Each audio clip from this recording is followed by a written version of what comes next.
Welcome along everyone to round 2 of the FIA Karting European Championship here from the PF International Circuit in the United Kingdom. This of course the stage of our World Championship last year. 1382 metres in length is the circuit, and it is also one of the only circuits with one of these, a bridge section. The circuit provides plenty of overtaking opportunities. The racing was set to be fantastic, and even better, a rare sight here in the United Kingdom. We had beautiful weather for the entire weekend.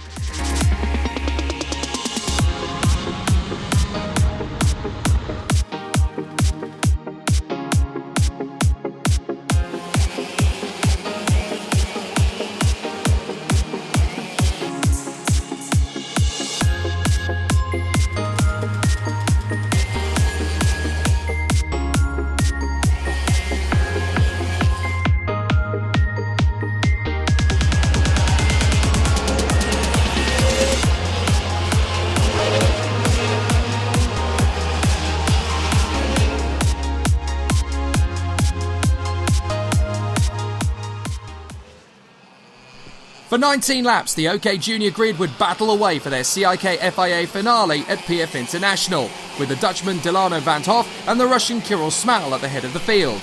And despite a few wayward runners in the first 3 turns, everybody essentially made a clean start. But impatience caused the 9-kart pile-up at turn 5 over the bridge. But before anybody could count up the victims, Kirill Smal seized his chance and claimed the lead. For the record, the 4 drivers out on the spot were the 2 Spanish racers, Daniel Prix and Jose Antonio Gomez Gutierrez, the Frenchman Marcos Armand, and the Italian Lorenzo Riccico D'Aloisio. In third place, Gabriele Bortoleto of Brazil had made a strong getaway ahead of Victor Bernier of France, Italy's Gabriele Mini, and Thomas ten Brinker of the Netherlands. But with Kirill Smal of Russia leading from Dilano Van T'Hoff, things were certainly going to be interesting. By the second lap, Van T'Hoff had dropped to 4th behind Bortoleto and Bernier, and the British contingent were trying to make strong progress on home soil, with Alex Lloyd and Kai Askey just outside the top 10, and Zach O'Sullivan having to recover after being involved in the first lap pile-up.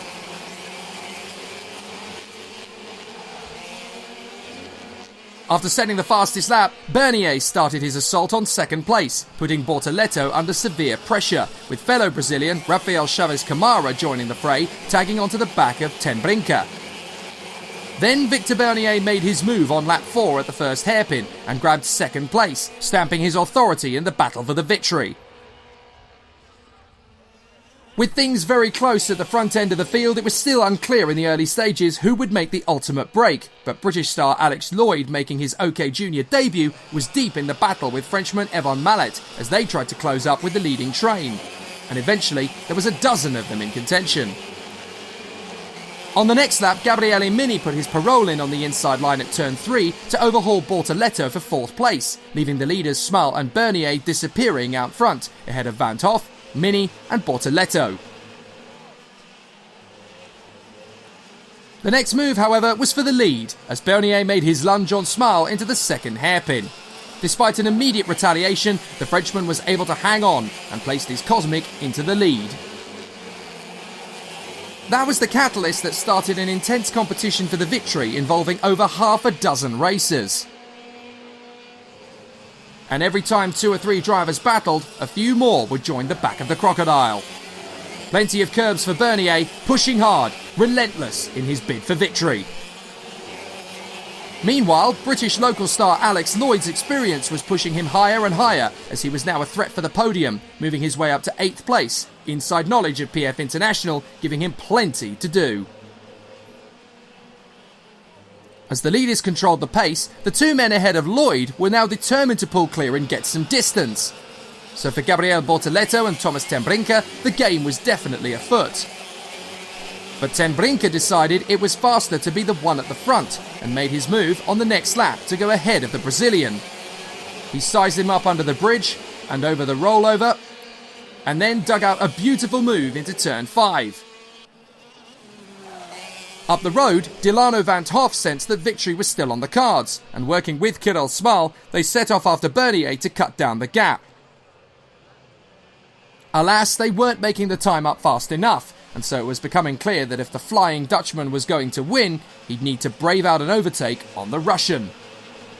Bernier responded immediately and found a few more tenths of a second than the men behind him, and he was pushing as hard as he could to pull clear, using plenty of curb and a little bit more. But then he knew as well as anybody that you could lose the lead and the race in the blink of an eye.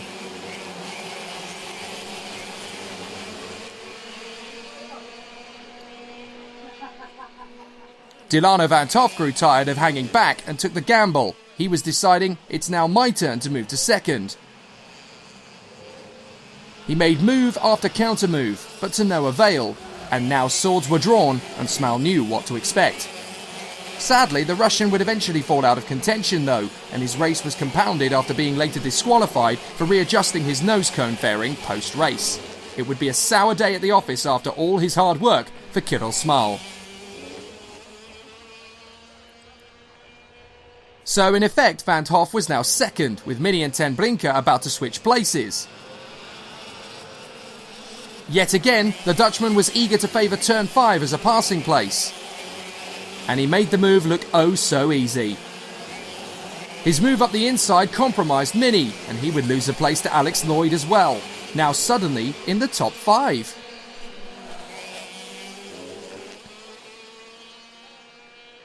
He was now tagging onto the back of Ten Brinker, and the first timer to OK Junior now had all the aces up his sleeve, knowing PF International like the back of his hand. He started to break into his stride, and it wouldn't be long before he was giving an open door for an opportunity to move forward. Attacking Ten Brinker into the first couple of corners, Alex Lloyd was resolute and determined. Every opportunity he saw for a move, he was prepared to take it. But the race was long, and he didn't want to compromise himself. The door was open for him at the first hairpin, and the chance to take the move was sweet, and he took it with open arms. He wasn't the only man on the move though, as Singapore's Alexandros Katulas had made light work of Bortoleto to break into the top 6. But Alex Lloyd's run to third position was about to be stymied, as neither Thomas Ten Brinker nor Gabriele Mini were going to allow the Brit to get away. With Bernier ahead of them and Van T'Hoff clear up ahead, the third position squabble was about to become the main focus of attention. And any one of the three of them had the right to be there.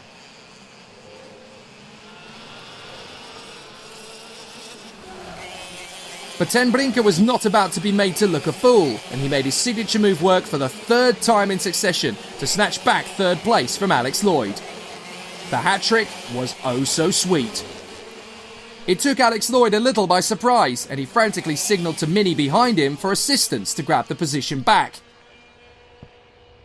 But in essence, the fight was only just beginning.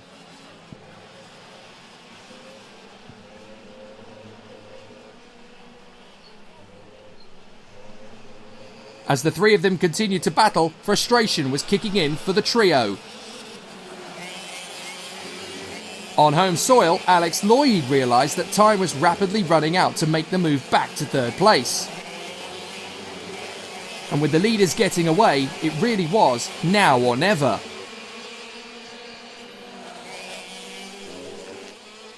As the three of them were squabbling for position, they almost clattered into each other 3 wide in the second hairpin, and Lloyd made his move into the S's, but there was little he could do but bail out when Ten Brinker stamped his authority on the racing line. Behind them, the yellow flags were out, due to Josep Maria Marti's retirement at the first hairpin, as he joined British star Taylor Barnard on the sidelines, having retired himself 6 laps earlier.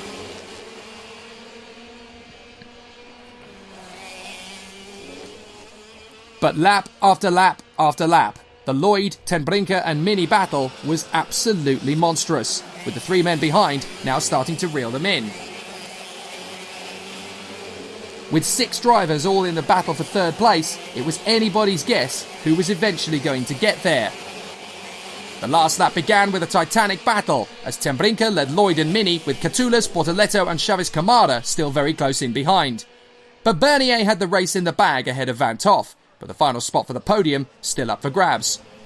Elsewhere, 2 drivers fell out of the race on the last lap, as the Italian Alessandro Senadesi and the Frenchman Loris Cabarrou didn't quite see the checkered flag. Victor Bernier did, but would later take a 3-second penalty for a start line infringement, demoting him to second behind eventual winner Dilano Van T'Hoff. Gabriele Mini fought his way to third, ahead of Alex Lloyd and Thomas ten Brinker, for what proved to be a grandstand finish.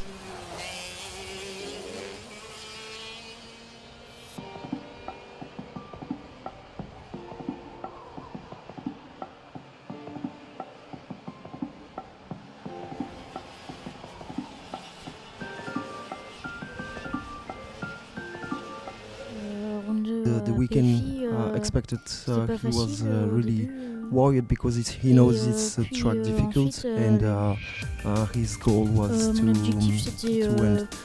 join the top 5 on the race. He's really happy with the second position. Unfortunately, he got a penalty for a mistake on the departure. But so far, in fine, he was expecting to be on the first place of the podium, but the rules is the rule, and he accepted, so he will not do this mistake again. The last lap at the start I was 5th, 3rd and the 4th start to fight. They closed the door every time, so the 4th with the Formula K touch with Ten Rink, which got much in the outside, and I was lucky to pass the 3rd and finish in 3rd position. It is good to be leading on the championship. We have to stay in the front in the other race to search to win this championship.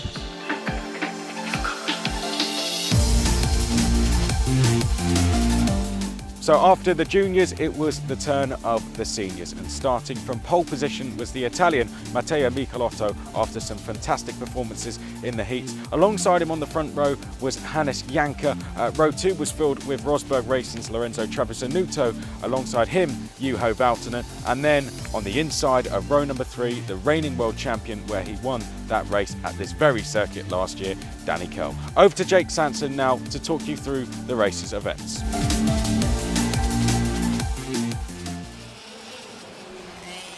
As the lights went out at PF International in Great Britain for the OK Senior Final of the CIK-FIA European Championships, Matteo Michelotto and Hannes Janker set off under the bridge with swords drawn. But sadly, there were 3 racers who wouldn't even get that far. Over half a dozen drivers found the grass before the crossover, but Jorge Carlos Pescador, Noah Milel and Has Haverfort would see their dreams of victory crushed immediately. Out front, it was the Italian and the German stretching out a gap, with a big threat from Lorenzo Travisanuto of Italy and the reigning world champion Danny Curl, as David Vidales passed his Spanish countryman Pedro Hiltbrand for 5th at the second hairpin. With Danny Curl on home soil, all eyes were on him in 4th place to move forward. But it was Travisanuto who set the ball rolling, and as he dived for 2nd place, Curl went with him as Hannes Janker dropped to 4th. Just 2 corners later, Travisanuto seized the lead at the first hairpin, pursued again by the reigning world champion. Further back, Pedro Hiltbrand's frustration at being sat in 6th place was bubbling over, and he was trying every trick in the book to pass Vidales, and that allowed the Danish star Niklas Nielsen through into P6.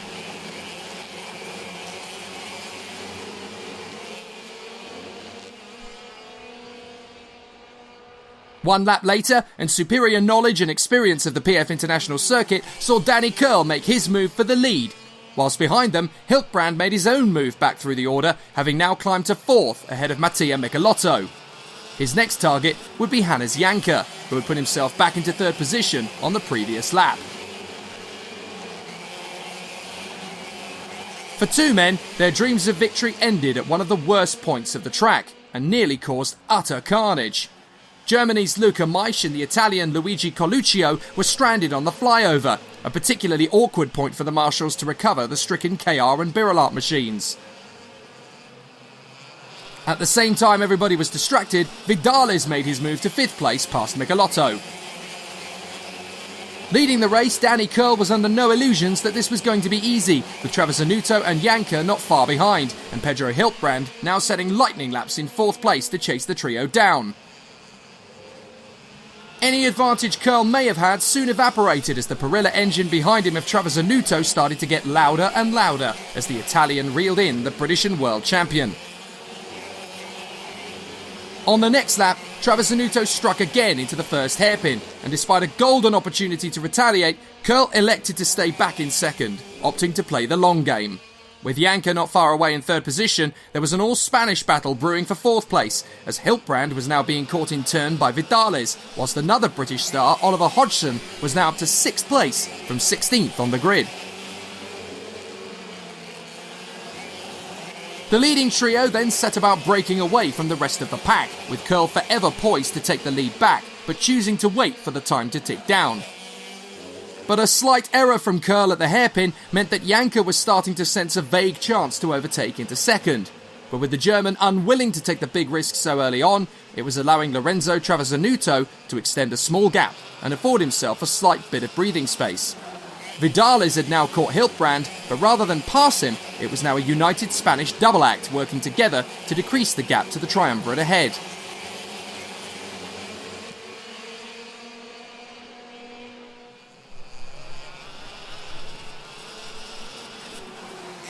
After a great run down the main straight, at last Janker found the move and the nerve to pick off Danny Curl in a cheeky overtake on the inside at turn 4 onto the bridge. And that was enough for second place. That played into the hands of the fastest man on track, David Vidales, fourth in the queue for second place and tucked up behind Hiltbrand, having set a string of fastest laps. Crucially, however, Travasanuto was allowed a clean break, and the Italian was beginning to look uncatchable.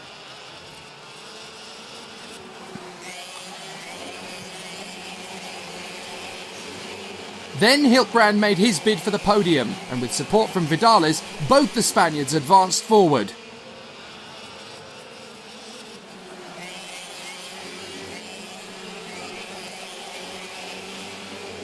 Their move was made on the world champion Danny Curl.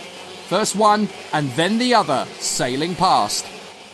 The Spanish charge was now in collaboration to leave Curl and Hodgson behind and set off in pursuit of victory.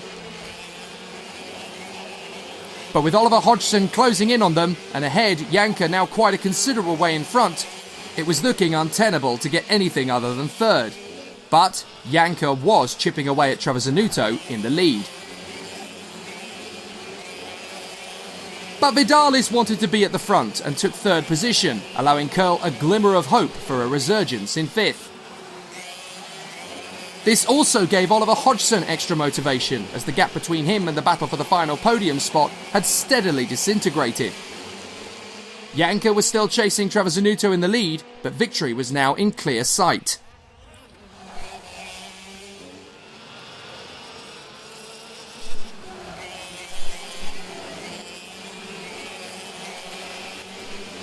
It then became a race between the Brits, Danny Curl and Oliver Hodgson, in the battle for fifth place.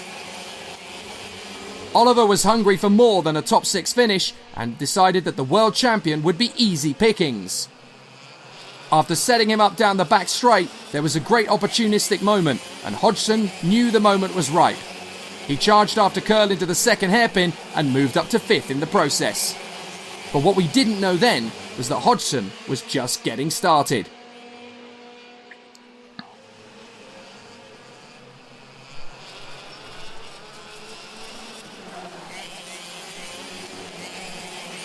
A lap later, and Pedro Hiltbrand was feeling the same heat from the Virilart machine. And at the same place he passed Danny Curl, Hodgson pounced on Hiltbrand with plenty of gusto. However, it wasn't quite enough to finish the job, overshooting and running wide, Hiltbrand getting the place back. To make matters worse, time was running out. It would take Hodgson one more lap to make the move stick, but with the gap being quite large to David Vidales, it was looking increasingly impossible to reach the podium, even with home support.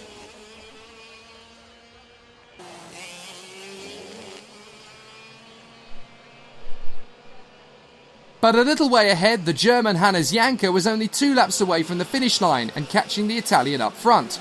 The battle was on for the victory. Hiltbrand wasn't happy about losing 4th place and continued to hassle Hodgson in the closing stages.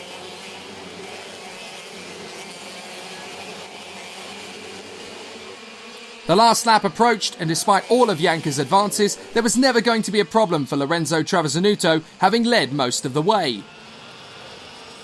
His smooth rhythm and authoritative style was never in doubt, and once the KR chassis reached the finish line to start the final lap, he was in commanding dominance.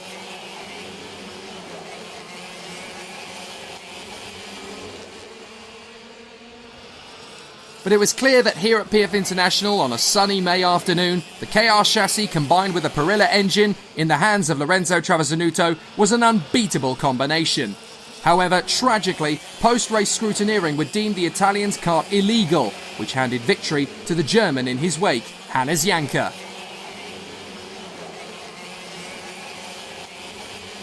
The Spaniards David Vidales and Pedro Hiltbrand would round out the podium, with Danny Curl emerging as the highest Brit after Oliver Hodgson, who finished ahead of him on the road, was also penalised post-race.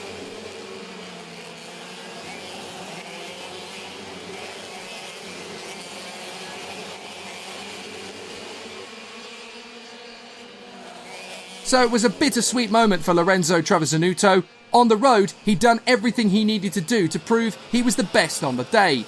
However, circumstances gave the victory to Hannes Janker of Germany. It was a sour way to end what had been a perfect drive by the Italian.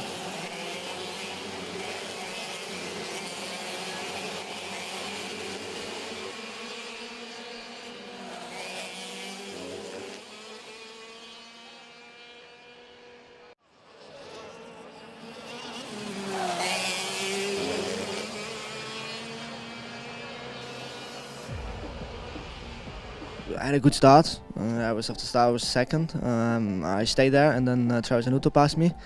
I managed to stay there, that we got a gap to the other drivers, especially to Vidales, because we knew before the race that he will be fast. Then we could pull away a bit, and then I passed Danny. And in the end I just tried to manage to stay on second position and to do as less mistakes as possible. Obviously I'm very happy for this result. I always try to give it all. I mean, until the last lap I thought I could take him and Travassanuto, so I was fighting until the end, and really the pace was really good comparing with them. I expected to be better because after 6-7 laps I was quite fast. I was catching the leading group, but after 7 laps I was not taking that speed, so at the end P3 for me is the best we could do today.